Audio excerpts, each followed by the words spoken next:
कि मेरे को कुछ नया क्या करना है, मेरे को कुछ अलग करना है, मेरे को रिस्क लेना था, चाहे मेरा करियर दाव पे क्यों ना वैसे किक मिलता है। हाँ, मेरे फैमिली वाले बोलते थे कि कोई जॉब वगैरह देख लेना timely, Because that's a normally मैं चला that's a normal route after CA, right? 8 lakh Big 4 or something. 8 lakh 10 lakh का पैकेज आसानी से मिल जाएगा, लेकिन आई चूज समथिंग एल्स कि मेरे को ये 8-10 लाख नहीं चाहिए। तो वहाँ पे मेरा एक ब्लॉग रैंक हो गया। Okay. वहाँ पे मेरा ब्लॉग था income tax on YouTube, affiliate marketer and AdSense. तो उस पे मेरा एक ब्लॉग रैंक हो गया। तो वहाँ से मेरे पास इंक्वायरी आना शुरू हो गई व्हाट्सएप पे, फेसबुक पे। हमारा आपको लगा रही है काम नहीं करता है। एक्चुअली हमारे पास ITR फाइलिंग के टाइम पे बहुत सारे फ्रीलांसर्स आते हैं, और इनफैक्ट 1 लाख तो बहुत कम फिगर है। हमारे पास ऐसे ऐसे फ्रीलांसर्स आए हुए हैं जो 1 करोड़ बाहर से पैसा फैच कर रहे हैं। Yes. राइट, US से, UK से, Yes. उनको सर्विसेज प्रोवाइड करा के। ठीक है, जैसे एक बंदा आया था फाइवर से, वो SEO की सर्विसेज देता था, he made 1.5 crore Okay. in 2023। Only using Fiverr, only SEO services, Exactly. somebody can make 1.5 crores a year. Namaskar दोस्तों, welcome to another episode of Success Brew Podcast, a podcast where we invite experts, change makers, industry leaders, and successful founders who have built sustainable businesses. Idea is to share actionable insights with you so that you can grow in your journey. As a freelancer or as an entrepreneur or even as a student, you should know what is actionable and what is the BS Gyan. We are just cutting through all the BS Gyan and giving you direct actionable insights. Today we have another very good friend, CA Arjun Mittal, all the way from Meerut, and he drove down here for this podcast specially. Now, why a CA, right? Okay, so not just a CA. This CA turned his life around with starting a legal tech company, right? Becoming an angel investor for these startups, becoming a real estate investor at a very, very young age, right? Pet lover, she has a wonderful dog. What's her name? Jerry, right? Okay. So Jerry is part of life, a married man. His wife is also a very good friend, and we travel a lot together. And in that travel, I got to know that this man is not about only CA. He understands life from a very different perspective and the way he builds things, right? And in those conversations, he also shared when he started a YouTube channel to share his insights about tax saving, GST, investments, and personal finance for people, and reached 13,000 subscribers in a very, very short time, right? Welcome, Arjun. Thank you so much. How are you doing today? I'm doing good. What about you? All good. Perfectly fine. So, today we are going to discuss, as I already explained, did I justify your introduction? Yes. Is there anything that you would like to share in piece of your introduction if I missed anything? Actually इस YouTube journey में मेरी wife ने मेरे को काफ़ी motivate करा along with you, कि उन्होंने ही मेरा स्टूडियो डिज़ाइन करा, कैसे Wow. डिज़ाइन करना है, क्या इंटरफेस रहने वाला है, और सारी चीज़ें, बुक्स वगैरह, बुक शेल्फ वगैरह उन्होंने ही लगाई। और डेली मैं कंटेंट रिसर्च मार्केटिंग वगैरह करता हूँ, and she is being helpful right now. Awesome. Her successful आदमी की वजह एक औरत का हाथ है. That's okay. And I think this is, I think a partnership in the digital world today between a husband and wife has become more fruitful because they have their different strengths and they can come together and, take off some load from each other and do things better. Okay.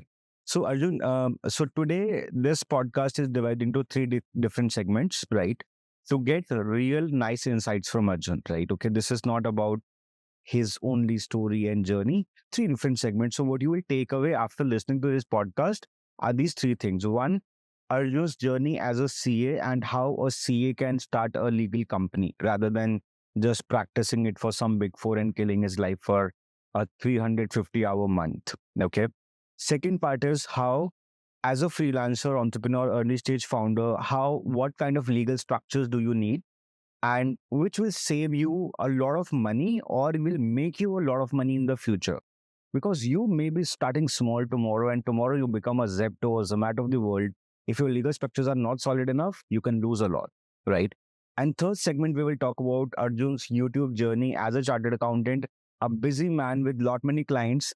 How does he find out that time, and how does he grow, and why he invested a lot of money building a personal studio, which a lot of people do not do in this journey, right? So, Arjun, can we deep dive into the things as soon as we can? Yes, Okay. yes. So, I have done like other podcast. And this time we have certain specific questions written for Arjun because I don't come from a financial or legal background. Okay. So we discussed and we wrote certain questions for you, right? Okay. So our segment one is personal journey as a CA, right? Okay. Okay. I would like to know, what was the first time in your life when you thought, okay, this can be my educational journey? In my 12th class, so basically कुछ consultant आए थे जो private institution से होते हैं, सो उन लोगों ने कुछ इंसाइट्स दिए थे। उसके बाद कॉमर्स में भी कुछ इंटरेस्ट था। कॉमर्स में इंटरेस्ट होने के साथ साथ चीज़ें साइंस में बहुत ज़्यादा कॉम्प्लिकेशंस लगती थी, फिजिक्स केमिस्ट्री में समझ में नहीं आता था, तो नंबर्स गेम अच्छे लगते थे, बैलेंस शीट वगैरह बनाई 9th क्लास से। इनफैक्ट मैं हिंदी मीडियम से पढ़ा हुआ हूँ, तो यूपी बोर्ड हिंदी मीडियम, तो 9th क्लास से हम लोगों ने बैलेंस शीट बनाना शुरू कर दिया, जर्नल लेजर, कैश लेजर बनाना शुरू कर दिया। धीरे धीरे इंटरेस्ट डेवलप होना शुरू हो गया, बट डिफिकल्टीज आई कि हिंदी मीडियम में था और सारा सीए का कोर्स जो था वो सब इंग्लिश में था।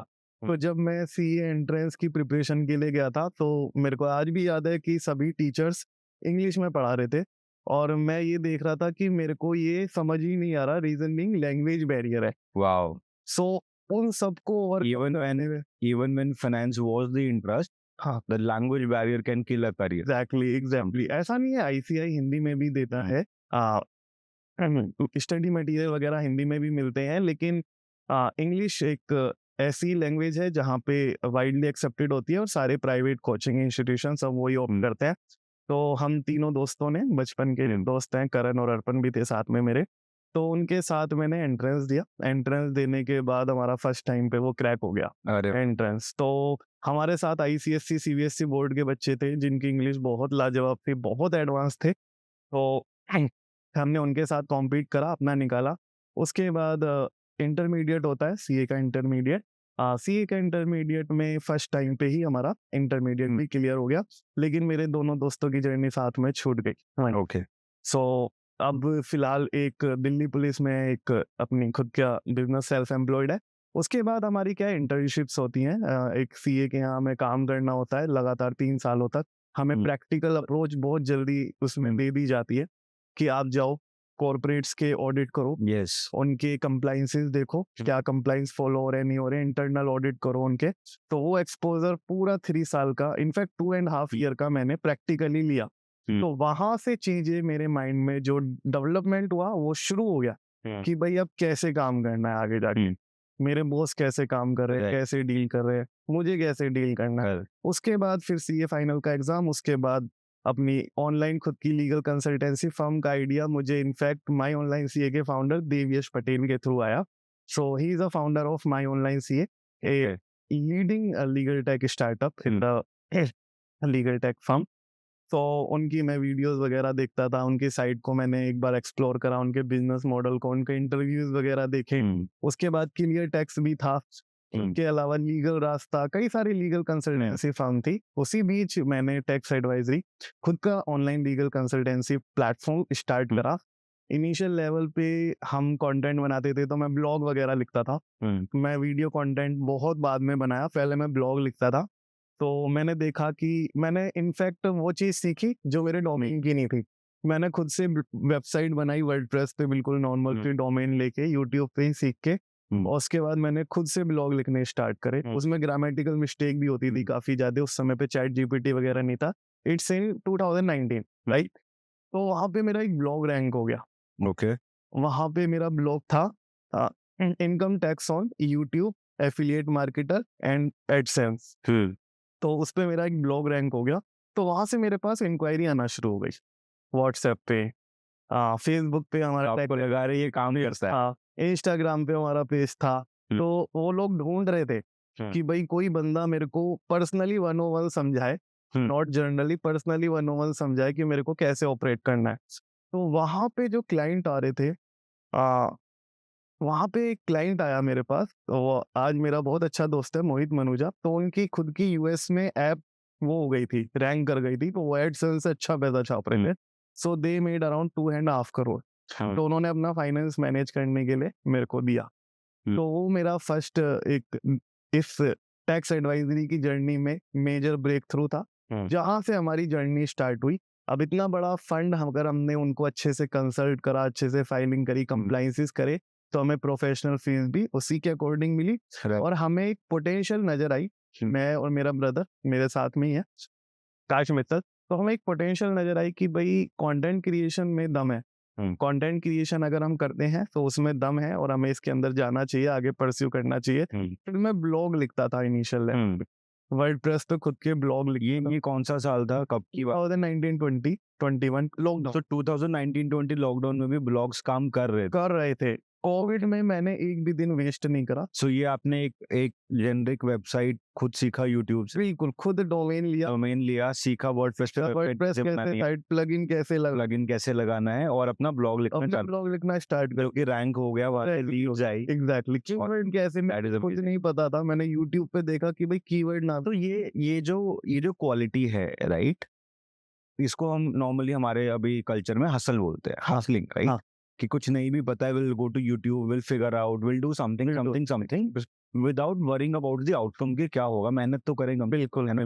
ये क्वालिटी कहाँ से आई? ये बचपन की किसी लाइक फैमिली मेंबर को देखा ऐसा करते हुए कभी, या कहाँ से ये जनरेट होना स्टार्ट हुआ आपके अंदर? मतलब मेरी फैमिली का जो बैकग्राउंड है, तो मैं बहुत ही मतलब एक पुअर फैमिली से बिलोंग करता हूँ। हम गांव में रहते थे, मेरठ में। गांव में? नरहेड़ा गांव। हाँ, वहाँ से हम रहते थे। तो बहुत ही मतलब फाइनेंशियल कंडीशंस बहुत ही अनफेवरेबल थी और पढ़ाई भी उस हिसाब से नहीं हो पाई। मेरा जो मेन एम था एयरफोर्स में पायलट बनने का। एयरफोर्स पायलट बनने का मेरी हाइट भी अलाउ करती है इस चीज को, आई साइट भी अलाउ करते हैं इस चीज को। लेकिन उसके बाद धीरे धीरे जब कंडीशन सूटेबल नहीं बैठ रही थी, और फिर ऐसा नहीं है कि लोग नहीं करते या गाँव के बच्चे नहीं करते, ऐसा बिल्कुल भी नहीं है।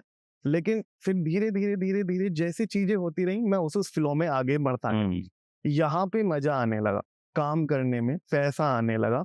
और सबसे ज्यादा जो हसल मैंने देखा कि जो इस चीज की जो अंदर आई मेरे अंदर, कि मेरे को कुछ नया क्या करना है, मेरे को कुछ अलग करना है, मेरे को रिस्क लेना था, चाहे मेरा करियर दाव पे क्यों ना लगे। किक मिलता है। हाँ, उसके और ये कहाँ से आया? फैमिली में कोई ऐसा है और जो रिस्क लेता है? बिल्कुल, फैमिली में बहुत सारे, एक्चुअली मेरे पापा ने बहुत बड़ा रिस्क लिया था, कैंटीन चलाई थी दिल्ली 30 हजारी कोर्ट में। तो वो भी अच्छे एंटरप्रेन्योर थे अपने टाइम पे। और उसके अलावा मेरा भाई भी मेरे साथ ही है, मुझे हर चीज में सपोर्ट करता है। लेकिन कोई ऐसा शायद फैमिली में बंदा था नहीं जिसमें रिस्क लेने का इतना पोटेंशियल था। मेरे फैमिली वाले बोलते थे कि कोई जॉब वगैरह देख लेना टाइमली, जैसे नॉर्मली में चला जाए, normal route after CA, right? 8 lakh, big 4 और समथिंग, 8 लाख 10 लाख का पैकेज आसानी से मिल जाएगा। लेकिन आई चूज समथिंग एल्स कि मेरे को ये 8-10 लाख नहीं चाहिए, ठीक है? तो मेरे को अच्छे से याद है, मैंने बाइक ली थी स्प्लेंडर। 8-10 लाख नहीं चाहिए, Splendor. So do you think like हम अभी भी यूपी में ही बैठे हैं वैसे तो, राइट? बट जो मेरठ के लोगों से मैं मिला हूँ normally, they have a sort of a natural confidence, like we धड़क है। हाँ। वो अंग्रेजी बोले ना बोले, हिंदी बोले, कोई भी भाषा बोले, बिल्कुल ये कॉमन है मेरठ में। मेरठ में बिल्कुल कॉमन है। जो बंदा मतलब अनपढ़ भी होगा, उसमें भी कॉन्फिडेंस बिल्कुल टॉप लेवल पे होगा। और मेरठ में ना मतलब स्टार्टअप की दुनिया में कई लोग बोलते हैं मैं एंजल इन्वेस्टर हूँ, ग्रोथ देखो, प्रॉफिट आफ्टर टैक्स देखो। और मेरठ में ऐसे बिजनेसमैन बैठे हैं, वो सारी कैलकुलेशन उनकी बेसिक लेवल की कैलकुलेशन है, वो डिफरेंट लेवल पे सोचते हैं। स्पोर्ट्स के गुड्स में एक से एक एक्सपोर्ट मेरठ में बैठा हुआ है, गोल्ड में एक से एक exporter Meerut. Jain shikanji Modi Nagar near by Meerut है। उसके अलावा कैची मेरठ में बनती है बड़े लेवल पे, गज्जक रेवड़ियां मेरठ में बनती हैं। और ये बिजनेसेस वो हैं जो मेन स्ट्रीम में नहीं है, मीडिया में नहीं दिखते, बट करोड़ों में कमाते। करोड़ों में नहीं, अरबों में, अरबों रुपए में टर्नओवर होता है, यार billions of dollars. Exactly awesome. ठीक है, सो अर्जुन, अब इसमें 2 चैलेंज है हमारी लाइफ में मोस्टली। एक, जैसे कि आपने बताया, फाइनेंस में इंटरेस्ट था बट लैंग्वेज बैरियर था, फिर भी you could crack exams, right? Now when you think from कि ओके जॉब नहीं करना है, even family is pushing you to do a job, and you have to start a legal tech company जिसका कोई खास आइडिया नहीं है कि पूरा स्ट्रक्चर कैसे होता है, क्या होता है। So any 2-3 challenges that you faced at an early stage while like हम इसको बोलेंगे my first year in building a legal tech company, or 3 challenges that came majorly? सबसे पहले चैलेंज तो जो लीगल कंसल्टेंसी फर्म स्टार्ट होने में आया, कि क्लाइंट हम कैसे ले आए, ठीक है, कस्टमर कस्टमर एक्विजिशन कैसे हम करें, तो उसको हमने क्रैक करा। इतने पैसे नहीं थे कि हम ऐड वगैरह चलाएं। एंड दैट टू यू से कि आप एक नई CEO, you are not experienced. नहीं ऐसा कोई नेटवर्क भी नहीं था, नेटवर्क बिल्कुल जीरो था। बिल्कुल जीरो नेटवर्क था। तो हमने ऑर्गेनिक कंटेंट पे ही अपना फोकस रखा। एक चीज मैंने बहुत अच्छे से सीख ली थी कि एक तो हम किसी के ब्राउजर में जाके घुस जाएं और एक कोई बंदा हमारे पास सर्च करते हुए आए, Yes. दोनों के कन्वर्जन में बहुत ज्यादा डिफरेंस है।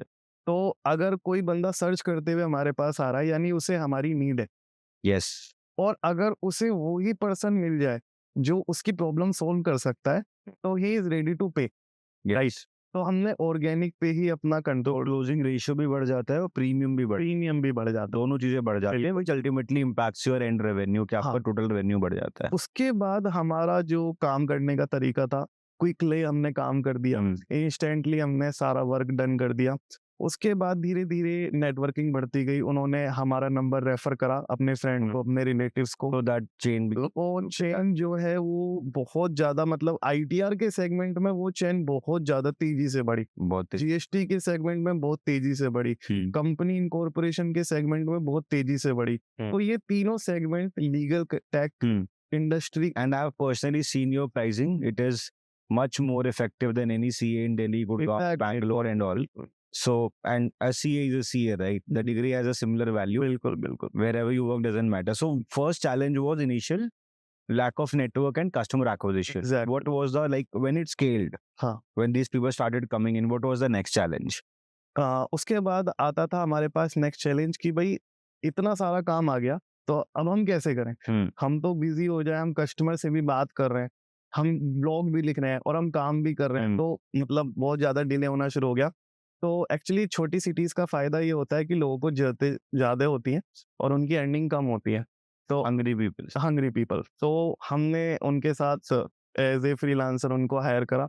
आज भी कई सारी छोटी छोटी सीए फर्म्स हैं जो हमारी सिटी की हैं और छोटी सिटीज की हैं, उनको हमने हायर करा ऑडिट करने के लिए, उनका फाइलिंग के लिए कई सारे सीएस को, सीए फर्म्स को हायर करा और उनसे काम कराया। उनको हम बल्क में काम देते थे, तो ऑफ कोर्स उनकी तरफ से प्राइसिंग हमें ऐसी मिलती थी कि हम अपना मार्जिन निकाल पाए आगे से पैसे। करेक्ट। लेकिन सुपरविजन फिर भी हमारा रहता था। यस, वो होना जरूरी भी है, वो जरूरी। तो हमने फुल टाइम हायरिंग ना करके, जो कि काफी ज्यादा कॉस्ट इफेक्टिवनेस नहीं रहता अर्ली स्टेज के लिए, आपका फिक्स कॉस्ट बहुत बढ़ जाता है। फुल टाइम हायरिंग ना करके हमने फ्रीलांसर्स हायर करे इन चीजों के लिए, और हमें यहाँ पे बहुत अच्छे रिजल्ट मिला। क्योंकि फ्रीलांसर्स हायर करने से क्या हुआ, फिर से हमारी इंस्टेंट काम होने शुरू हो गए।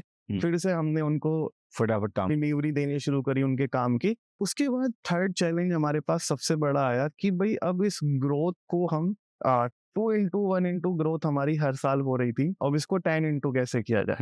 रीजन बीइंग कि हमें वो नहीं बनना गल्ले के दुकानदार कि 5,000 डेली कमा लिए, 10,000 डेली कमा लिए, ऐसा बिल्कुल भी नहीं है। हमें ज्यादा ग्रोथ करनी थी, तो उसके लिए फिर हमने एक तो अपनी वर्कफोर्स को प्रॉपर मेंटेन रखा, और हमने जो लीडिंग लीगल कंसल्टेंसी फर्म है उनके साथ B2B वर्क लेना शुरू कर। Okay, so you started taking offload from bigger firms जिनके पास काम, दैट्स अ गुड आइडिया। उन्हें ट्रस्टवर्दी एक वर्कफोर्स चाहिए था, ऑटोमेटेड बिजनेस डेवलपमेंट। बिल्कुल। तो उनकी तरफ से हमें काम आना स्टार्ट हुआ, हमने अप्रोच करा। हम हमारे से जब हमने अप्रोच करा तो वो भी इंटरेस्टेड हुए, क्योंकि उनको भी ऐसे ही पर्सन की नीड थी। तो उन्होंने B2B का वर्क हमने देना स्टार्ट करा, और धीरे धीरे हमारा रेवेन्यू स्ट्रीम उससे बढ़ता चला गया। लेकिन एक चीज हमने इसमें ध्यान रखी, अगर कोई पार्टिकुलर क्लाइंट इस पार्टिकुलर लीगल कंसल्टेंसी फर्म का है, तो हमने उसे डायरेक्टली कभी अप्रोच नहीं करा। हमने अपनी इंटीग्रिटी और अपनी ईमानदारी से काम करा। अगर वो बंदा डायरेक्टली भी हमें अप्रोच कर रहा है, तो हम पहले या तो अपनी मेन उसकी परमिशन ले लेते थे या मना कर देते थे। करेक्ट। हमने कभी भी डायरेक्ट क्लाइंट एक्विजिशन की कोशिश नहीं की। क्लाइंट उनका है, काम हम कर रहे हैं, वो कोई इशू नहीं है। तो उससे हमारी ग्रोथ आनी स्टार्ट हुई। फिर उसके बाद धीरे धीरे मैंने सोचा, क्योंकि फिर एक टाइम पे ऐसा आया, गूगल की कोर अपडेट्स आती रहती हैं रेगुलर बेसिस पे, तो हमारे जितने भी ब्लॉग्स वगैरह थे वो रैंक होने बंद हो गए। ओके, न्यू क्लाइंट एक्विजिशन बंद हो गया। उसके बाद मैं आया यूट्यूब पे। आपने भी मेरे को गाइड करा था यूट्यूब के लिए at that time personal finance की वीडियोस बनाने के लिए। आई स्टिल रिमेंबर इन 2023 मैंने यूट्यूब स्टार्ट करा। 2022 तक हम B2B का काम ले रहे थे और अच्छा काम हमारे पास था, ठीक है। उसके बाद 2023 में मैंने नया चैनल स्टार्ट करा टैक्स एडवाइजरी का। वहाँ पे personal finance, ITR filing guide, GST registration guide, ऐसे वीडियोस बनाने शुरू करे। बिल्कुल नॉर्मल वीडियो बनाता था मैं, कोई खास एडिटिंग नहीं, कुछ नहीं। मेरे 2023 में 1100 सब्सक्राइबर थे और मेरे व्यूज कम से कम 2-2.5 लाख व्यूज आ गए थे चैनल पे। और हमारा, मुझे अच्छे से याद है, लीड फॉर्म पूरा भर गया था। वहां से हम लीड जनरेट करने, लीड्स आ गए थे आपके पास करीब 4 महीने का ITR फाइलिंग का सीजन होता है, अप्रैल मई जून जुलाई, और उसमें 400-500 लीड्स आ गई थी हमारे पास 1100 सब्सक्राइबर इनिशियल लेवल से। और उसके बाद वहां पे एक्चुअली उनको अप्रोच डायरेक्टली मैं ही कर रहा था। एक मेरे पास टेलीकॉलर थी सिंगल, वो वर्क फ्रॉम होम करती थी, और उनसे पता लगा कि क्लाइंट इंटरेस्टेड है तो डायरेक्टली मैं अपने नंबर से कॉल कर लेता था। तो जब वो मेरे से बात करते थे या मेरे भाई से बात करते थे तो उनको ट्रस्ट ज्यादा बढ़ जाता था। हाँ, तो हमारा कन्वर्जन रेशियो 30% भी पहुंचा है। बहुत बढ़िया। ठीक है, तो अगर 100 लीड आया तो 30 हमने कन्वर्ट कर लिए, क्योंकि वो खुद सर्च करते हुए हमारे पास आए हैं। तो फिर हमें B2B के काम की। और एक एवरेज कन्वर्जन रेट क्या होता है अपना, like if a client is signing up with you, कितना पैसा आपको देके जाएगा, इफ यू कैन टेल? हाँ, 1000, 1000 to 3000 रुपीज के बीच। जस्ट लाइक कि मेरा इनकम टैक्स पे कर रहा है, and it can be any individual. हाँ, 1000 से 3000। 1000 से 3000 के बीच, बिल्कुल। सो अगर 500 लीड्स में से अगर 100 लीड्स भी क्लोज हो रही हैं 30%, तो भी 3 लाख का बिजनेस, बिल्कुल। लगभग 1 से 3 लाख के बीच का बिजनेस हो रहा है। हाँ, which means spending time on YouTube is worth it. Exactly. And it is organic business है, नो एडवर्ड्स, आपको कुछ नहीं करना। अगर आप स्टार्टिंग में, आपके पास रिसोर्सेज लिमिटेड है, तो आपको एडिटिंग भी किसी को हायर नहीं करना। आप बेसिक एडिटिंग करो, OBS सॉफ्टवेयर पे जाओ, लैपटॉप का कैमरा यूज कर लो, नहीं तो mobile as a webcam use कर लो। एक तरफ स्क्रीन चलती रहेगी, सामने आपका कैमरा चलता रहेगा, आप अपना अच्छे से रिकॉर्ड कर सकते हो ऑन कंटेंट। आपको कुछ नहीं करना, इंट्रो लगाओ कैनवा पे जाके, ठीक है। ये सब मैंने किया है। That's cool. सो हम आएंगे यूट्यूब जर्नी पर और आएंगे। सो ये हमारा फर्स्ट सेगमेंट था जहाँ पे हमने समझा as a CA as a journey, right, क्या क्या हुआ। सो आई थिंक लैंग्वेज एक बैरियर नहीं है, आपको करियर में कुछ भी करना हो, अगर आपको नंबर्स में या कोर में इंटरेस्ट है ना, तो लैंग्वेज एक फैंसी दिखावा है, उसके ऊपर आप उसको क्रैक कर सकते हो। In building a startup like a legal tech company, the 3 challenges came out were networking and customer acquisition was the one, solved by blogging, organic content. Second was delivering at high speed even when the leads are coming in a lot. So partnerships with the smaller freelancers. And then we need to grow the business even bigger. You collaborate with bigger firms, maintain your integrity to keep the relationship. I think 3 lessons everybody should note down and focus on this, that this all is happening without paid media, without marketing, because there is no money actually. And I think lazy people find easy ways to do hard things, right? Exactly. And people with no money find better ways of marketing and business development. Exactly. And focus on the collaboration, not competition. Not competition, exactly, right? Okay. The second segment of this podcast is hardcore for everybody who is thinking of, who is already a freelancer, maybe aspiring to be a freelancer, any corporate professional who is planning to do something as a consultant, coach, trainer, or starting his own company, right? So Arjun, a lot of freelancers operate without legal proper structures. Like they are maybe a college student जो कि freelancing कर रहा है शाम को, but idea है कि आज वो भी ना शायद लाख रुपए महीना कमा रहा है मेरे पास, and they don't even have a PAN card, right? Exactly. Or any registration, right? Now, neither the client is safe, neither they are safe in this, right? Similar things happen with a lot of early stage companies when they start, have the team, core team, no paperwork, no legal work, and they just start कि देख लेंगे क्या होता है. So, ऐसे क्या basic structures हैं जो इन लोगों को ध्यान रखने चाहिए? एक्चुअली हमारे पास ITR फाइलिंग के टाइम पे बहुत सारे फ्रीलांसर्स आते हैं, और इनफैक्ट 1 लाख तो बहुत कम फिगर है। हमारे पास ऐसे ऐसे फ्रीलांसर्स आए हुए हैं जो 1-1 करोड़ बाहर से पैसा फैच कर रहे हैं। Yes. राइट, US से, UK से, Yes. उनको सर्विसेज प्रोवाइड करा के, ठीक है। जैसे एक बंदा आया था फाइवर से, वो SEO की सर्विसेज देता था, he made 1.5 crore Okay. in 2023, right, on Fiverr. Point to be noted, only using Fiverr, only SEO services, somebody can make 1.5 crores a year. Crazy money. Right. So सबसे ज़्यादा जो गलतियाँ ये लोग करते हैं कि ये ना अर्ली पहला पैसे कमाना शुरू कर देते हैं, उसके बाद पूरे साल पैसे कमाते रहते हैं और ये सोचते ही नहीं कि हमें टैक्स भी भरना है। सबसे पहले मिस्टेक तो ये जानते ही नहीं कि हमें इनकम टैक्स भी भरना है। हाँ। उसके बाद ये जानते नहीं कि हमें जीएसटी पे करना है या नहीं करना। अगर हम एक्सपोर्ट कर रहे हैं अपनी सर्विसेज को तो हमें जीएसटी पे करना ही नहीं है, लेकिन इनकम टैक्स पे करना है जब। यस। तो सबसे पहले हमें ना एक एक्चुअली हम अर्न कर रहे हैं तो हमें अर्लियर स्टेज पे ही कोई एक प्रोफेशनल हायर कर लेना चाहिए, राइट? कंसल्टेंसी के लिए आप उसको पे करो, आप उसको बोलो कि लाइक यू सेड कि ये तो 1,000-1,500 से में बेसिक स्टार्ट हो सकता बिल्कुल बिल्कुल बिल्कुल है ना। उसके बाद सबसे पहले आपको 18 इयर्स के होते ही आप पैन कार्ड बनाओ। अगर आप 18 के नहीं हो तो अपने पापा के पैन कार्ड का यूज करो, उनके बैंक अकाउंट का यूज करो, उनके अकाउंट में पैसे लो। पापा अपने सीए से खुद करा लेंगे कि भाई ये मेरे बेटे पापा या mummy mostly if the mother is not working और मे बी वर्किंग सो और अकाउंट यूज हो सकता है। अगर आपका रेवेन्यू स्ट्रीम थोड़ा ग्रोथ पे है, थोड़ा अच्छे से चल रहा है, तो आपको कोई बिजनेस कॉन्स्टिट्यूशन बिल्ड कर लेना चाहिए। एक्चुअली पहचान नहीं है, फिर आपकी आइडेंटिटी कुछ नहीं है, आपकी नाम आपकी आइडेंटिटी नहीं होता।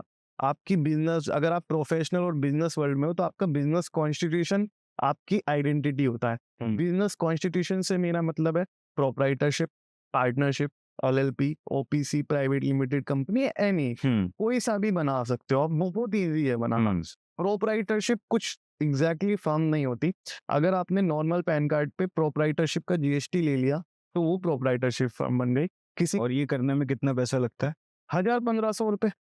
सो एक proprietorship which is a legal identity for your work because you are now commercially involve with people, ये 1,000-1,500 रुपए आपको सेव कर सकते हैं बहुत सारी future legal issues. Current account में ट्रांजैक्शन करनी चाहिए। रीजन बीइंग बच्चे सेविंग अकाउंट में लेते रहते हैं पैसे, Yes. करोड़ों करोड़ों रुपए सेविंग अकाउंट में ले लिए तो उसमें फिर दिक्कत होती है। Yes. राइट। तो प्रॉपर प्रोप्राइटरशिप फर्म फॉर्म करके करंट अकाउंट में पैसा लेना शुरू करो। अगर किसी के साथ कर रहे हो तो पार्टनरशिप या एलएलपी फॉर्म करो और अपने जितने भी कंडीशंस है, profit sharing ratio, capital invested, roles and responsibilities, सबको डॉक्यूमेंट करो। देखो वर्बल एग्रीमेंट बहुत जल्दी टूटता है और जब बिजनेस ग्रो करता है तो पार्टनरशिप ज्यादा दिन नहीं चलती। राइट। स्ट्रगलिंग फेज पे पार्टनरशिप बहुत अच्छी चलती है, आफ्टर ग्रोथ पार्टनरशिप नहीं चल। ओके। राइट। तो एंड ऐसे ऐसे केस स्टडीज आपने बहुत देखे होंगे जो आपके क्लाइंट्स हैं तो ऐसे टूट जाते हैं बहुत। मैंने आपने किसी काम को लेके पार्टनरशिप करी, आप बोले अर्जुन तू प्रोप्राइटरशिप बना ले अपनी, आप भी पैसे लेता रहे, बचाओ मेरे को यूपीआई कर देना जो मेरा पार्ट है। तो ये चीज नहीं होनी चाहिए, ये चीज नहीं होनी चाहिए। दोनों ही या तो कंपनी सेपरेट रजिस्टर्ड हो और वो करंट अकाउंट से ही deal with agreement in hand कि हमारा कितना प्रॉफिट शेयरिंग है, क्या है, वो क्लियर कर। बिल्कुल। नाउ लेट्स से अब हमने ये डॉक्यूमेंटेशन कर लिया एंड सारा अकाउंट लेट्स से आपके पास आया जो मेन पैसा आना है और आपने मुझे 30% देना था। नाउ यू से कि मैं नहीं दे रहा हूँ, लाइक या आपने वो यूज कर लिया बिकॉज आपका तो और भी बिजनेस है एंड नाउ यू से कि मैं देखो अगले महीने दूंगा या 3 महीने बाद दूंगा। Now with a proper legal understanding where should I go to file a case for you और you know file a complaint against you कि मेरे को ना ये लीगली ये डिसाइड हुआ था और ये दे नहीं रहा, कौन बचाएगा मुझे? अब डिपेंड करता है कि आपका बिजनेस कॉन्स्टिट्यूशन या तो पार्टनरशिप है या एलएलपी है या प्राइवेट लिमिटेड कंपनी है। अगर पार्टनरशिप है तो पार्टनरशिप एक्ट 1932 के अकॉर्डिंग ये सारी चीजें चलेंगी। आप कोई भी एडवोकेट हायर करो, अपनी कंप्लेंट रजिस्टर्ड करो, वो एडवोकेट ही करेगा, उसके लिए लॉयर। ऐसा कोई पुलिस में एफआईआर कराने नहीं, दिस इज अ लॉयर, ये सब वो एक लीगल नोटिस आई है ना, नोटिस नॉन पेमेंट के नोटिस। और अगर एलएलपी है या प्राइवेट लिमिटेड कंपनी है तो आप आरओसी को कंप्लेंट फाइल कर सकते हो। ठीक है, रजिस्ट्रार ऑफ कंपनीज, कंपनी का सारा ये क्या जोखा रखते हैं। अगर वो प्राइवेट लिमिटेड है, ठीक है। रीजन बीइंग कि ऐसा कुछ नहीं हो सकता कि पैसे डिनाई देने से डिनाई कर दे। इनफैक्ट प्राइवेट लिमिटेड कंपनी तो सबसे ज्यादा सेफ होती है इन मामलों में, क्योंकि कोई भी शेयर होल्डर डिविडेंड ही ले सकता है। यस, प्रॉपर बोर्ड मीटिंग होगी, डिविडेंड डिक्लेयर होगा।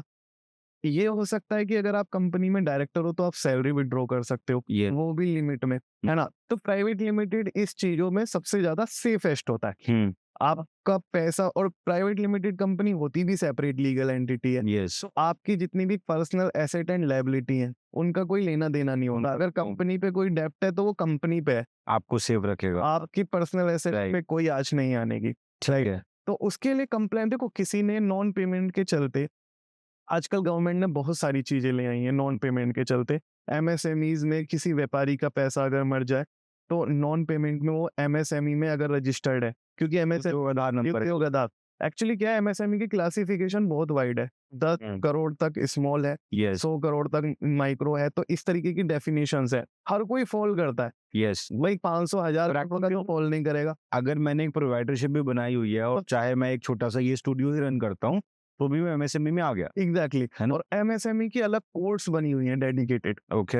वहां पे आप जाओ, उनके पोर्टल पे लॉगिन करो और कंप्लेन कर सकते हो आप अपने प्रॉपर बिलिंग के साथ। अगर आपने कोई सर्विस दी है और आपकी नॉन पेमेंट हो गई तो आप प्रॉपर बिलिंग के साथ कंप्लेन रजिस्टर्ड करो और एमएसएमई कोर्ट खुद से इशू रिजोल्व कराइए। ऑसम।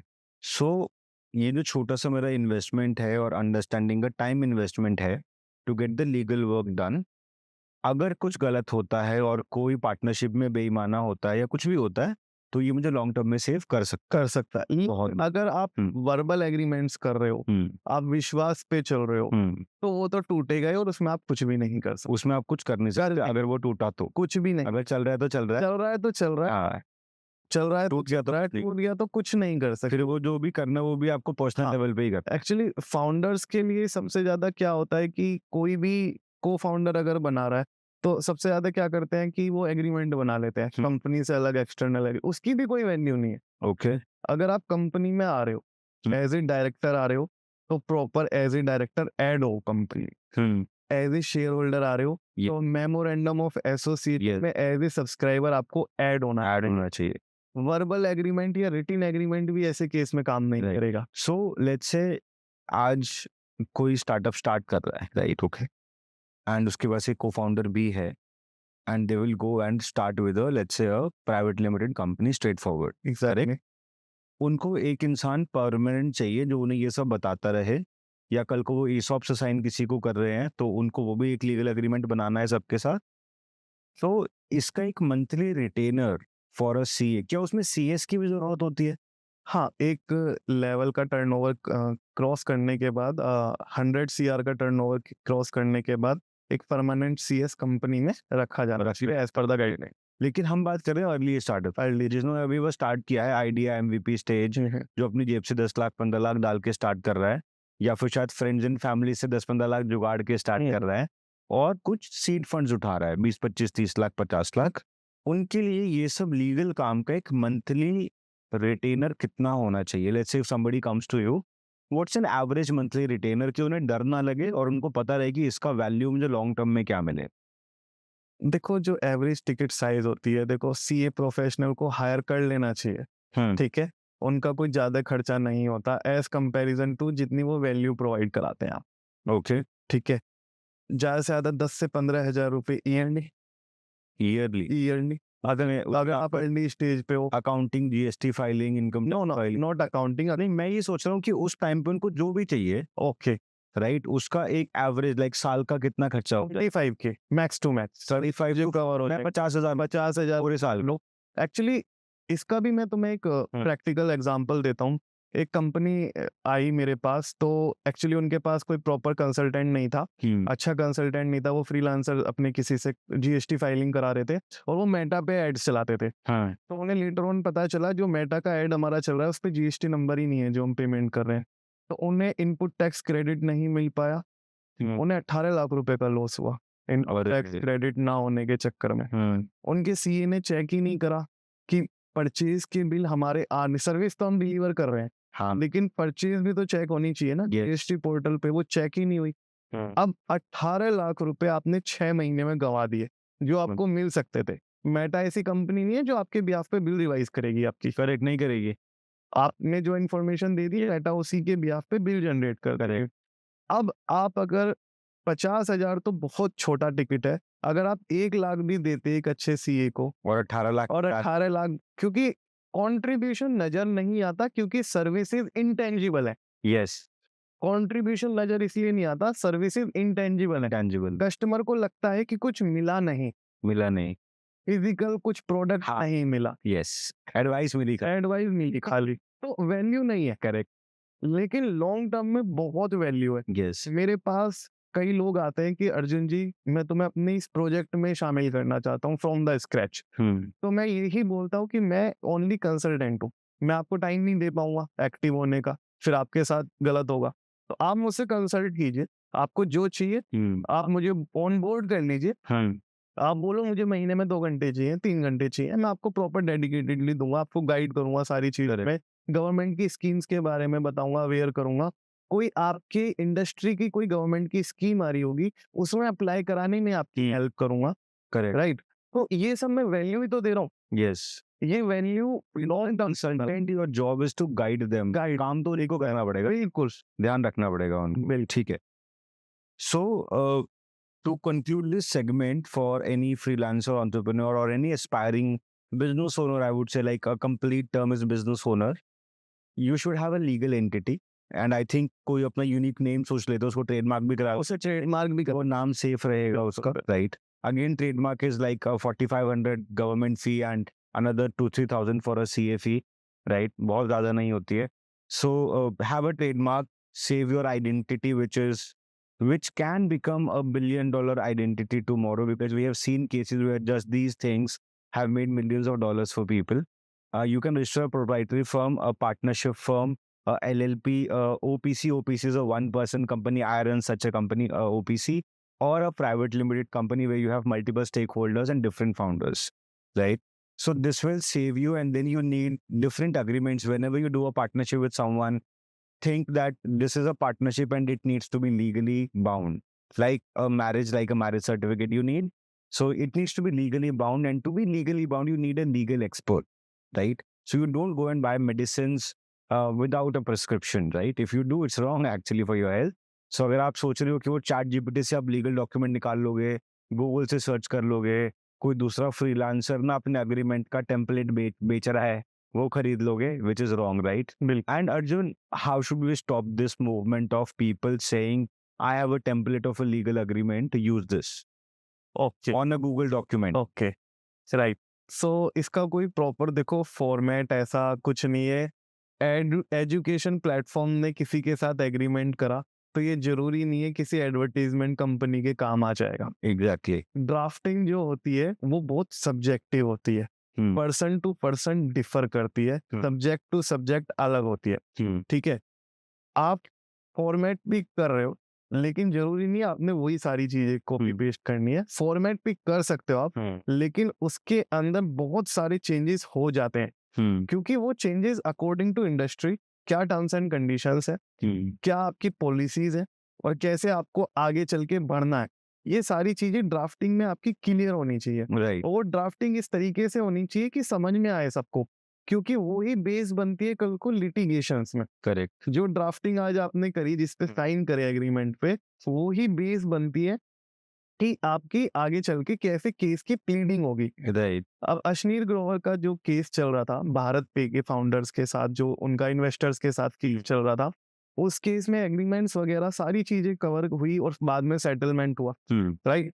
अब ये सेटलमेंट तभी तो हो पाया क्योंकि उसके बंदे के पास लीगल डॉक्यूमेंटेशन बिल्कुल कंप्लीट था, Yes.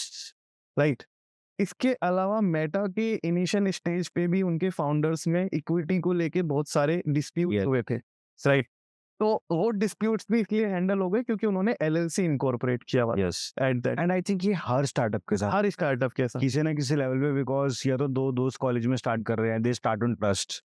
Even people today talking a year on online start building trust to a level कि तो अपना भाई है, चल कोई बात नहीं, देख लेंगे. कई लोग फूल बनने के लिए प्राइवेट लिमिटेड कंपनी बना लेते हैं, हाँ, वो भी बात नहीं है, वो बाद में रिजल्ट होता है कि KYC नहीं हुई, कंप्लायंस नहीं हुए, तो आप डायरेक्टर बनने के लिए 5 साल के डिसबार्ड हो जाते हैं। मैं वो झेल चुका हूँ एक्चुअली, राइट है। अगर आपने 3 साल तक लगातार कंपनी के कंप्लायंस नहीं करे तो आप डायरेक्टर नहीं बन सकते, डायरेक्टर नहीं बन सकते, राइट। कंपनी पे पेनल्टी लगेगी दुनिया भर की, वो अलग, और एज ए डायरेक्टर आप पे भी पेनल्टी लगेगी, करेक्ट, राइट। तो कूल बनने के लिए हमें डायरेक्टर नहीं बनना है, हाँ। हमें वर्क करने के लिए डायरेक्टर बनना है। राइट। लिंक्डइन के बायो में लिखने के लिए डायरेक्टर नहीं बनना, क्योंकि आजकल अर्ली 90s 20s के जो भी सब बच्चे हैं, CEO है। ये सब फाउंडर एंड सीईओ लिख लेते हैं बायो हाँ। में, डायरेक्टर बन जाते हैं। लेकिन अगर आप बन गए हो तो आपकी कुछ रेस्पॉन्सिबिलिटीज हैं, आपको कंप्लायंसेस प्रॉपर करने हैं, अपने टाइम से Yes. से टच में आके जितने भी कंप्लायंसेस है तो आपको पूरा करो, जो भी प्रोफेशनल फीस है पे करो, गवर्नमेंट फीस है पे करो, और अपने नाम को मेंटेन रखो, कोई दिक्कत नहीं आएगी।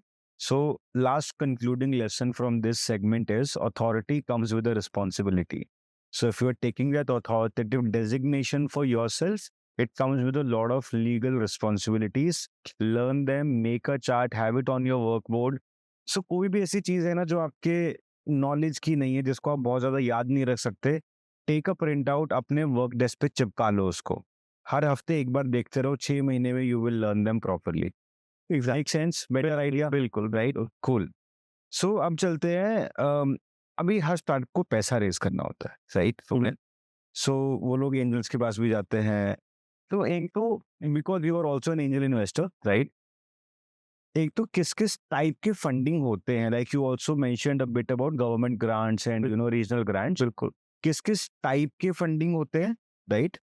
और अगर वो फंडिंग लेने का और सीरीज ए सीरीज बी तक सोच रहे हैं, आज का क्या लीगल ग्राउंड वर्क इम्पोर्टेंट है? सबसे पहले तो आपकी कंपनी ना थोड़ी सी ओल्ड होनी चाहिए, फ्रेश नहीं होनी चाहिए बिल्कुल भी, ओके। क्योंकि इन्वेस्टर्स को ट्रस्ट नहीं हो पाता। साल 2 साल तो इनफैक्ट होना चाहिए, ठीक है। इनफैक्ट गवर्नमेंट भी कॉन्ट्रैक्ट नहीं देती है फ्रेश कॉर्पोरेटेड कंपनी को, ठीक है। तो इन्वेस्टर कैसे पैसे दे देगा जब गवर्नमेंट ही कॉन्ट्रैक्ट नहीं दे रही। सेकेंडली, कंप्लायंसेस बिल्कुल टाइम से कंप्लीट होने चाहिए, ऑडिट की रिपोर्ट बिल्कुल क्लियर होनी चाहिए, ऑडिटर्स की, डायरेक्टर्स की स्टेटमेंट वगैरह प्रॉपर लगी होनी चाहिए, मिनट्स ऑफ मीटिंग, एओसी वगैरह जितने भी फॉर्म्स है टाइम पे फाइल होने चाहिए। एक कंपनी है जो भी फंडिंग रेज नहीं कर पा रही है, वो बहुत अच्छा रेवेन्यू जनरेट कर रही है, क्योंकि उनके कंप्लायंसेस ठीक नहीं है। ओके।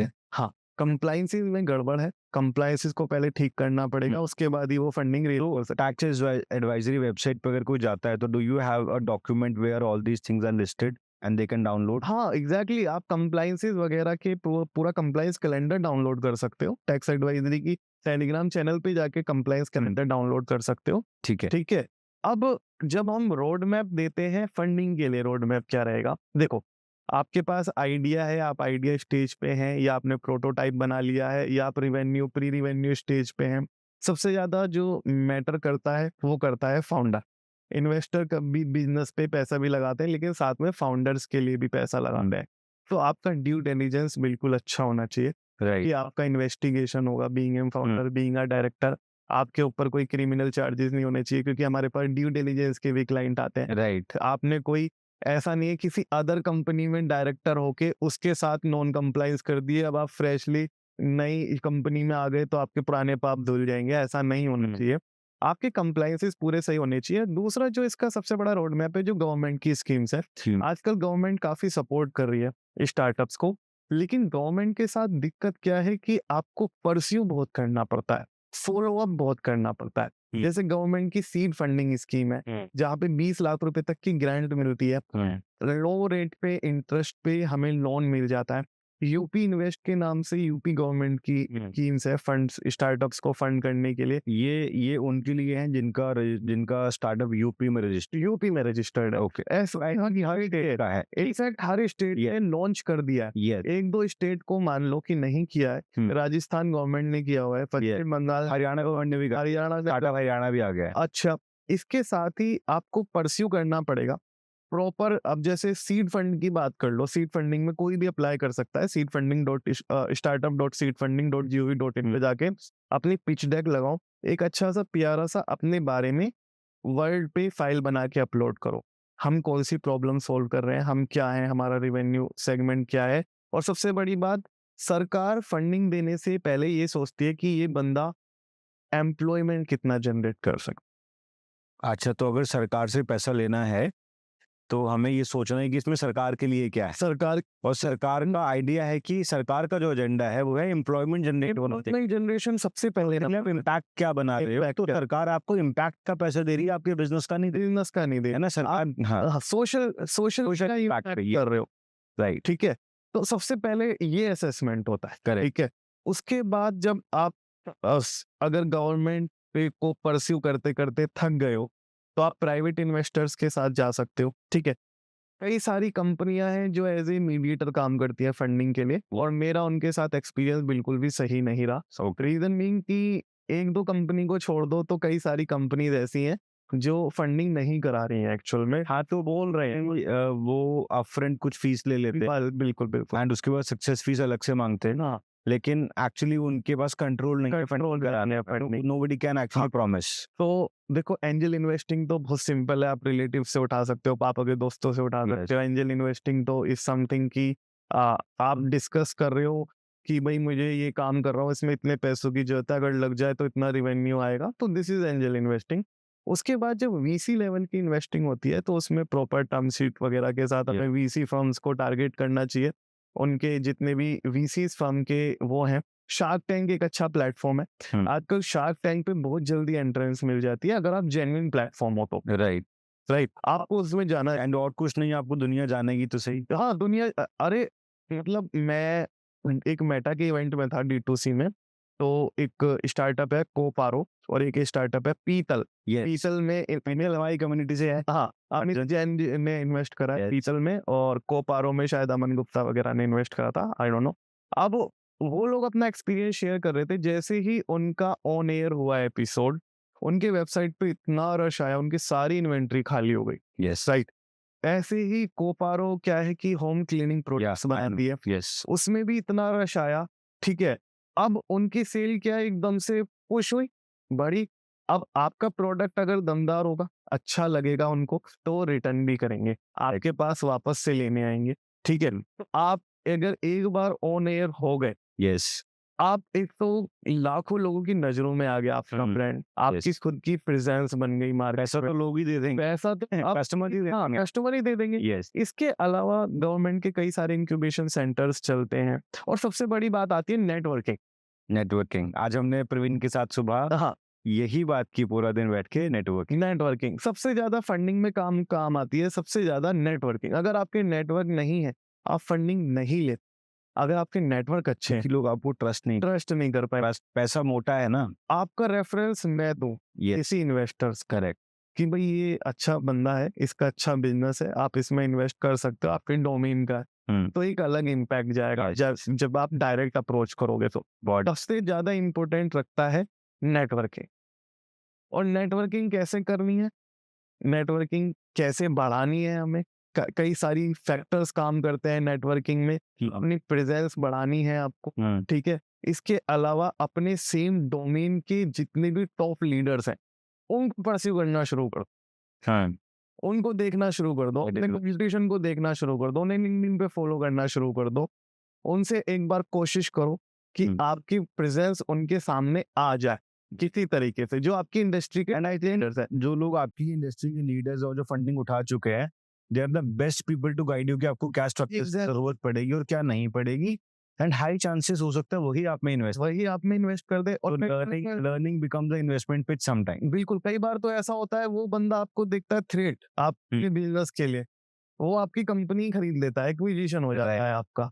करेक्ट, जैसे इंस्टाग्राम के साथ यही हुआ था, राइट। इंस्टाग्राम, व्हाट्सएप, मेटा ने सबको खरीद लिया था, ठीक है। अब इंस्टाग्राम को एक पिच करने थोड़ी गया था, इंस्टाग्राम की वर्किंग देख के Zuckerberg bought for like $19 billion.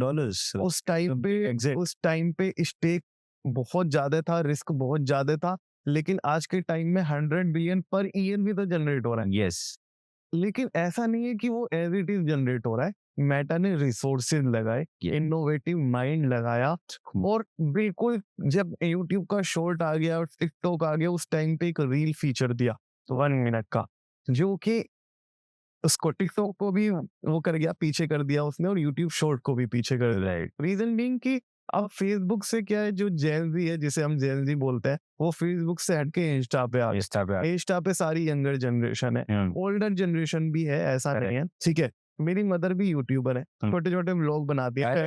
ये तो पता ही नहीं था। हाँ, उनका यूट्यूब चैनल है नीला फैमिलीज ब्लॉग। फैमिली में पहली यूट्यूबर मेरी मम्मी है, बहुत पहले समय से, अपने नॉर्मल मोबाइल से। चलो ठीक है, सो भी यूट्यूब की बात स्टार्ट हो गई है, which was our third segment. So after your blogging, organic content, business scaling, right?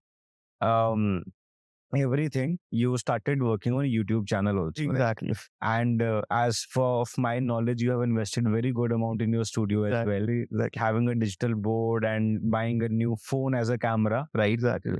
And the light and setup and everything, and the editing team and all. Like, it's a costly effort, right? How did you get that confidence to invest that kind of a money in an in-house studio?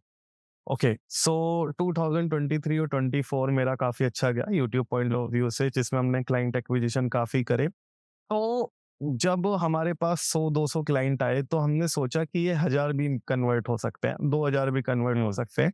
और अपनी company में content बनाने के लिए सबसे बड़ा चेहरा मैं हूँ, मैं ही कंटेंट बनाता हूँ, ठीक है। तो मेरे को खुद पे कॉन्फिडेंस इतना था कि भाई अगर मैंने प्रॉपर सेटअप के साथ कंटेंट बनाना शुरू करा, ठीक है, प्रॉपर सेटअप के साथ, तो हम इसमें कुछ अलग, कुछ यूनिक कर सकते हैं। हाँ। तो अब मैंने क्या करा, ऑब्जर्व करना शुरू करा जितने भी टॉप यूट्यूबर्स हैं fintech and taxation field. Okay. हर कोई स्मार्ट पैनल यूज कर रहा है आज के टाइम पे पढ़ाने के लिए, पीपीटीज यूज कर रहा है, ठीक है। इसके अलावा ग्राफिक्स वगैरह, ग्रीन स्क्रीन वगैरह यूज कर रहा है। तो अगर आपको देखो कंपटीशन करना है तो आपको अपना लेवल अप तो करना ही पड़ेगा, क्वालिटी कंटेंट डिलीवर करना पड़ेगा आपको हर हाल में। यस। कोई बंदा लैपटॉप की स्क्रीन पे कैमरा चला के कंटेंट बना रहा है और कोई बंदा स्क्रीन पे कंटेंट बना रहा है, तो लोग प्रेफर करेंगे स्क्रीन पे, क्योंकि ये लोगों की मेंटलिटी है। और ऐसा सिनेरियो बन भी गया है क्योंकि 10 में से 8 यूट्यूबर तो स्क्रीन पे बना रहे हैं। यस। उसके बाद सबसे ज्यादा मैंने जो समझा वो समझा ऑडियंस को। ऑडियंस को मैंने समझा कमेंट सेक्शन से। ओके। ठीक है, तो मेरी सबसे ज्यादा आई ओपनिंग हुई जब मेरे 2500 सब्सक्राइबर थे। तो मैं एक टॉपिक पढ़ा रहा था होम लोन इंटरेस्ट का, कि आप कैसे टैक्स सेव कर सकते हो। तो मैंने बोला था कि न्यू टैक्स रिजीम में अगर लेट आउट प्रॉपर्टी है तो आप डिडक्शन क्लेम कर सकते हो सेक्शन 24 में 2 लाख की।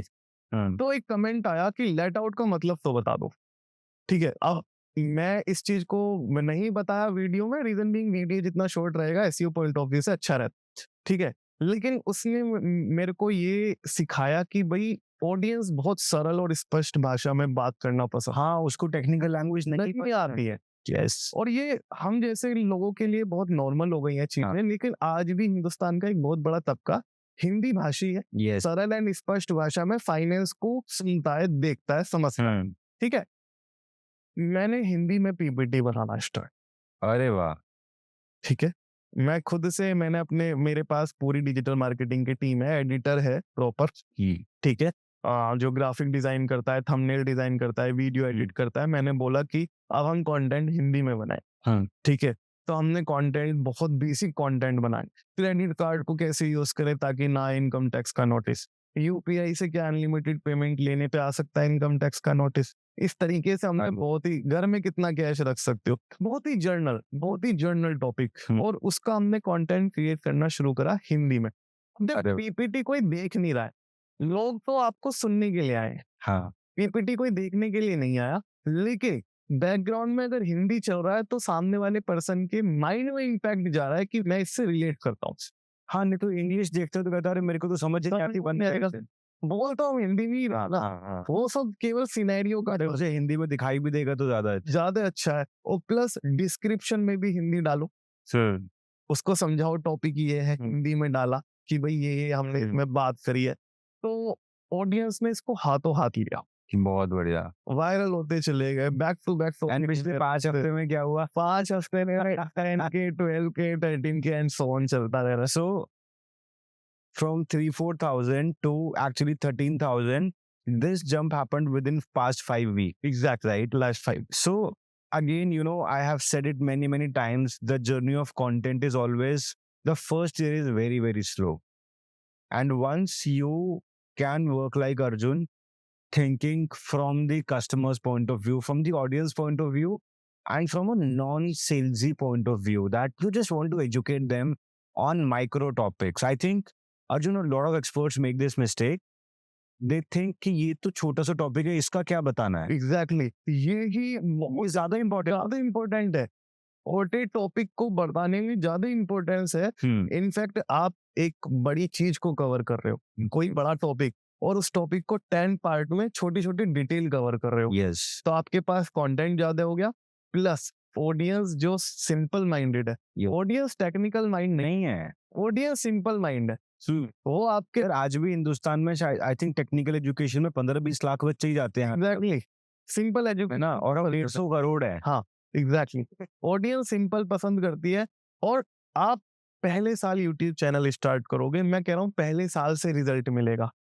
आप देखो किसी की बराबरी तो नहीं कर सकते जो 5 साल पुराना यूट्यूबर, करेक्ट, ठीक है, लेकिन अगर आपके कंटेंट में दम होगा, आपको पहले साल रिजल्ट मिलेगा, आप खुद से बहुत सारी चीजें सीखोगे।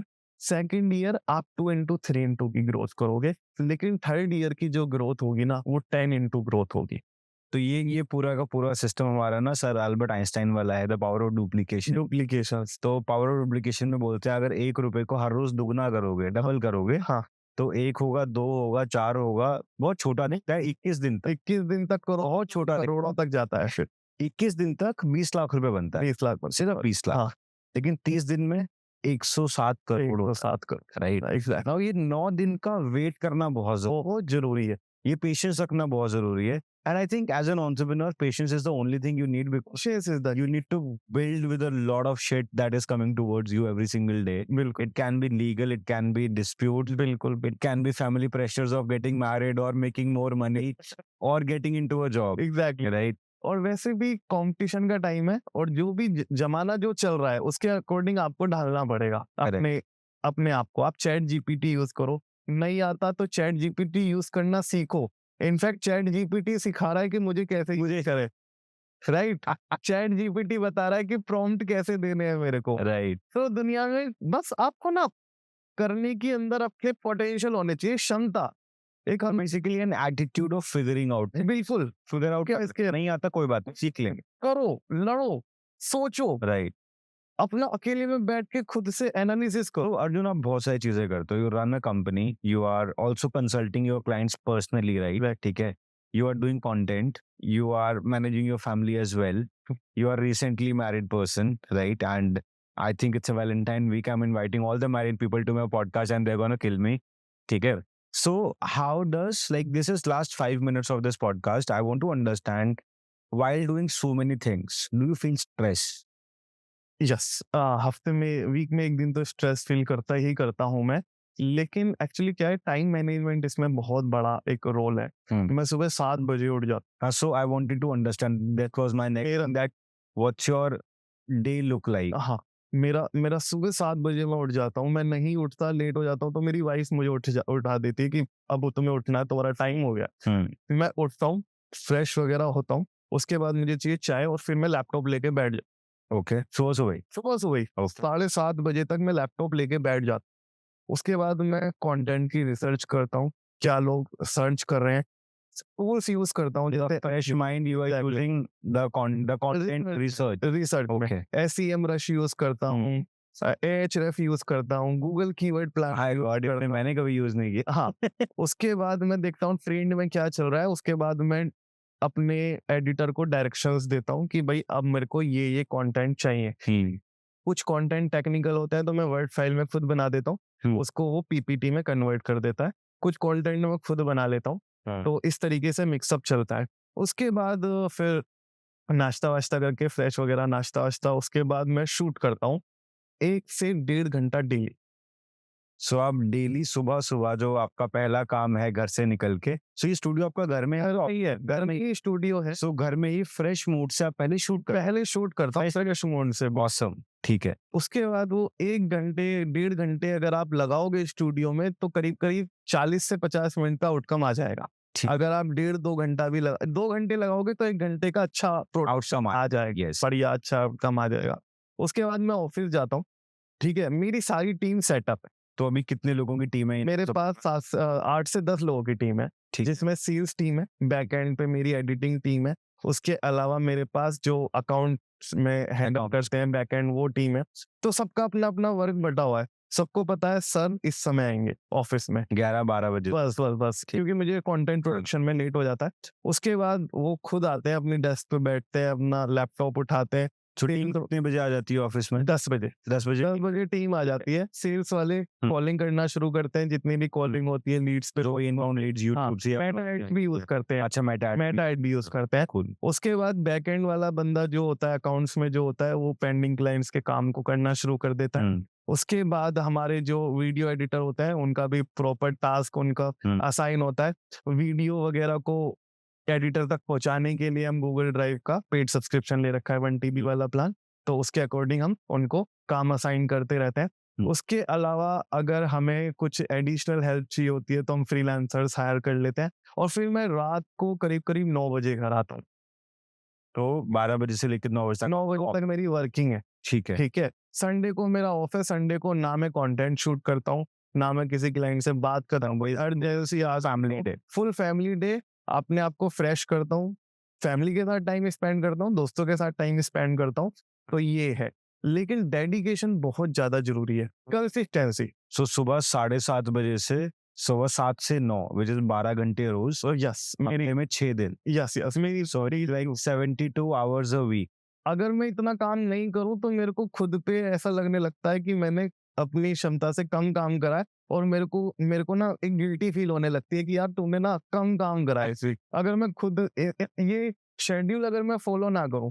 सो आई थिंक ये हार्ड वर्क, आई थिंक आप भी बनी हो, मैं भी बनी हूँ, ये हमारे फैमिली ने दी है हमें करने के, है ना, कि भाई उठो तो काम करो, कुछ मेहनत करके आओ शाम को, and it will make a lot of. और इससे सोशल में एक इमेज बनती है, बाजार में, यस, आपके समाज में आपकी इमेज बनती है, रेपो बिल्ड होती है। People trust you when they see you working hard, when they see you in that integrity, consistency, they trust you, admire करते हैं। and I think as a content creator also your audience trusts you when you are consistent. बिल्कुल, और बहुत सारी चीजें sacrifice. and I think जब आपकी audience ही सुनेगी ये वाला चीज, आई थिंक उन्होंने ये वाला पार्ट नहीं सुना होगा। नहीं कि आप उनको एक 40 मिनट का कंटेंट देने के लिए अपने 4 घंटे लगाते हो रोज, बिल्कुल 7 से लेके 11 बजे। Now that's an effort, right? बिल्कुल। So this is for everyone who thinks कि मुझे कंटेंट बनाना तो है बट मैं बना नहीं पा रहा हूँ। I think early morning is the best time. You research, you shoot and then you go out to the world. And you know, अगर आपने सुबह ही 2 घंटा काम कर लिया ना, 4 घंटा नहीं भी किया, 2 घंटा कर लिया, कुछ शूट किया, कुछ लिखा, कुछ वीडियो बनाया, and you will go out in the world with a winning mindset. आपने ऑलरेडी कुछ अकम्प्लिश कर लिया है, राइट? आप ऑफिस जाने से पहले संतुष्ट हो, मैं काम करके आया हूँ, मैं करके आया हूँ। और आप सोचो कि ऑफिस में काम करने के बाद कितनी संतुष्टि मिलेगी आप। यस, और रात को, शाम को आप थक चुके हो, उसके बाद कंटेंट रिसर्च हो, देन शूट नहीं करना हो गया, फेस भी उस लाइक नहीं रहता, एनर्जी भी नहीं रहती है, और बहुत सारी प्रॉब्लम्स आना शुरू होते हैं। मॉर्निंग का टाइम बेस्ट होता है शूट के लिए। आई थिंक ये मुझे भी करना चाहिए, बिकॉज मेरी मॉर्निंग खाली होती है, 11 बजे से पहले मुझे कोई फोन नहीं करता। सो ये मेरे लिए यूटिलाइज का टाइम है। I think I should utilize this time for sure. ठीक है, so thank you so much Arjun for being here. How can people connect with you?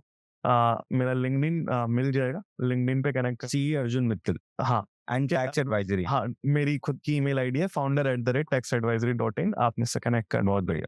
So you can connect with Arjun, will share all the links in the description. And again, as I have said in all the episodes, I hope you have taken some notes of the 3 segments that we shared with you. So now go ahead, write down 3 things you need to change, 3 things you need to improve, and how you will implement that. Let me know in the comments what kind of a new topics would you need, and if you are implementing these things, how is this getting your life better? This is the Success Brew podcast, made for people who want to become leaders, change makers, and entrepreneurs. Thank you so much. Sayonara. I'll see you in the next episode. Thank you so much.